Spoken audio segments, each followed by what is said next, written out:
Bonjour, je m'appelle Adèle. Bonjour, moi c'est Hazar. Nous sommes toutes les deux infirmières et étudiantes au doctorat à la Faculté des sciences infirmières de l'Université de Montréal.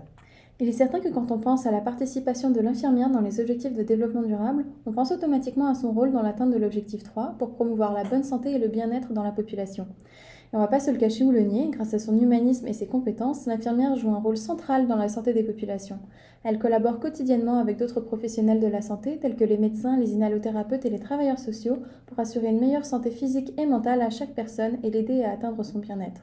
Ceci dit, différents enjeux actuels comme l'inaccessibilité aux soins, la stigmatisation et le racisme systémique envers certaines populations nous rappellent que les infirmières contribuent également de manière remarquable à l'objectif 10, à savoir réduire les inégalités dans les pays et d'un pays à l'autre.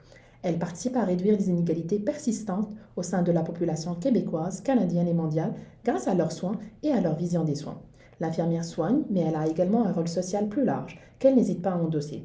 Si on se plonge dans l'histoire, on voit que plusieurs infirmières ont été des actrices de changement pour une société plus équitable. Emma Goldman, une infirmière qui, grâce à son franc-parler, a dénoncé le chômage aux États-Unis dans les années 1890, s'est retrouvée derrière les barreaux pour avoir milité contre cette injustice.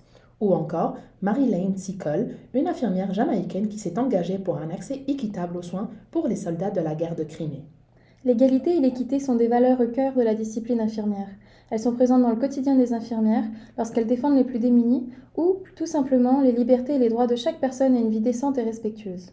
Encore aujourd'hui, les infirmières sont impliquées dans le combat de populations vulnérables et marginalisées, comme la population autochtone qui continue à faire face à des inégalités qui compromettent leur survie, leur épanouissement et leur dignité. Cet écart s'est creusé davantage pendant la pandémie, notamment à cause du manque d'accès aux soins. L'infirmière constitue la plupart du temps le premier et parfois le seul contact entre ces populations et le système de santé. Grâce à la proximité qu'elle entretient avec les populations et grâce à ses valeurs humanistes, l'infirmière est sensible et consciente de ces inégalités. Notre profession est notamment à l'origine d'associations telles que l'Association des infirmières et infirmiers autochtones du Canada, qui visent entre autres à améliorer la santé des peuples autochtones en fournissant des soins adaptés à leur culture. Quand les infirmières décident de rallier leurs forces et de s'unir avec des partenaires clés, d'une seule voix, elles sont capables de faire tomber des montagnes d'inégalités et de tracer une nouvelle route vers l'égalité. Par exemple, les infirmières ont été parmi les premières partisanes du principe de Jordan et continuent à défendre ce principe avec d'autres professionnels pour que les enfants des Premières Nations au Canada aient la possibilité d'accéder aux ressources et aux services dont ils ont besoin sans aucune discrimination. Ainsi, à travers l'objectif 10, l'infirmière est capable de briser des barrières pour construire un monde meilleur, égalitaire et durable pour les générations présentes et futures.